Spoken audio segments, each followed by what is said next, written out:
Я хочу, щоб вони були покарані, чесно. Я хочу, щоб вони почувствували те, що чувствувала, ну, щоб їхні дружини почувствували те, що чувствувала я тоді. І як це важко, що їхні мами мовчать, бабусі. Я не знаю, хто їх родив, ну явно не людина.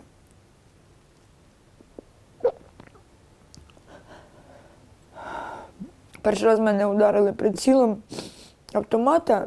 Я ще сподівалася на те, що мене не тронуть. Ну, може, ну, я не знаю, максимум там полон візьмуть. Але потім зрозуміла, що це люди. Що це не люди взагалі, це їх людьми тяжко назвати. Це було 10 годин ранку приблизно, коли вони зайшли на подвір'я. Я розуміла, що вони йшли прям, ну, ціленаправленно. Їх було троє. Було троє. Я пам'ятаю одне тільки ім'я – це Руслан. Ось. Вони були в стані алкогольного сп'яніння. І також прийшли з алкоголем. Я говорю, мені цього пити не можна, я вагітна.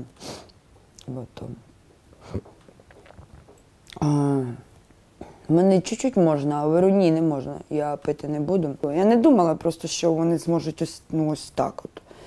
Тобто я вагітна, ну, хоч би якусь повагу мали до вагітних.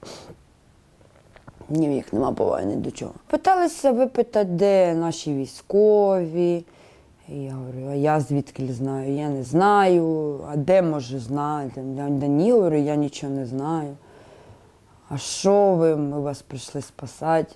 Я говорю, від чого спасати? Я вже зрозуміла, що вони щось або вб'ють, або будуть знущатися, бити. Я говорю, будь ласка, я вагітна. Я говорю, ну не можу, будь ласка, не чіпайте. Ну, отак от в спину мені автоматом, типа підйом.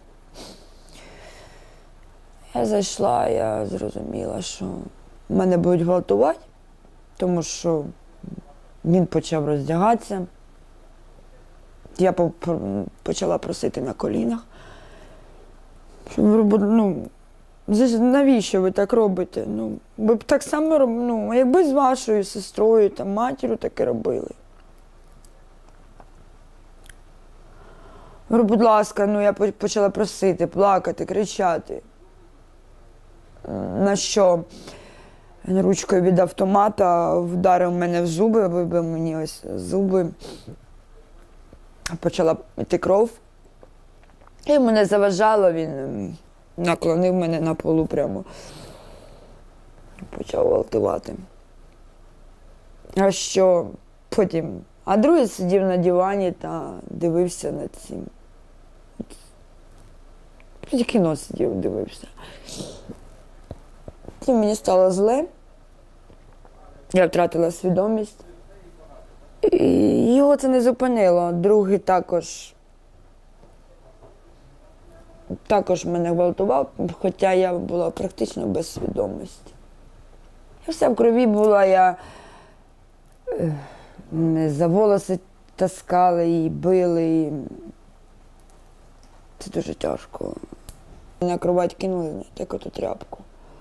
Працівниками Департаменту захисту інтересів суспільства держави Національної поліції України задокументовано факт злочинних дій військовослужбовців Збройних сил Російської Федерації, які в березні 2022 року, перебуваючи в Київській області, в Броварському районі, в одному із сіл, здійснили насильницькі дії відносно громадянки України. Вказана жінка перебувала на вулиці села. Останні, побачивши її втроєм, підбігли до неї, затягнули її в будинок. І два військовослужбовця зґвалтували її. При цьому завдавали удари по обличчю, по туловищу, вибили при цьому зуби. Жінка благала не скоювати насильницькі дії відносно неї та повідомляла, що вона перебуває на 3-му місяці вагітності. Але нелюди не звертали на це увагу та здійснили відносно неї насильницькі дії, при цьому зґвалтувавши її. Наступного дня в жінки стався в результаті цього викидень. Проведеними розшуковими заходами встановлено 2 громадян Російської Федерації, військовослужбовців Збройних сил Російської Федерації, яким по 21 року вони приїхали воювати в Україну з міста Челябинська. Вказаним особам повідомлено про підозру за статтею 438 частиною 1 Кримінального кодексу України, відповідальність за яких передбачається від 8 до 12 років позбавлення волі. Їхні злочинні дії підтверджуються рядом проведених слідчих дій. Досудове розслідування вказаного кримінального провадження здійснює Головне слідче управління Національної поліції України під процесуальним керівництвом Офісу Генерального прокурора.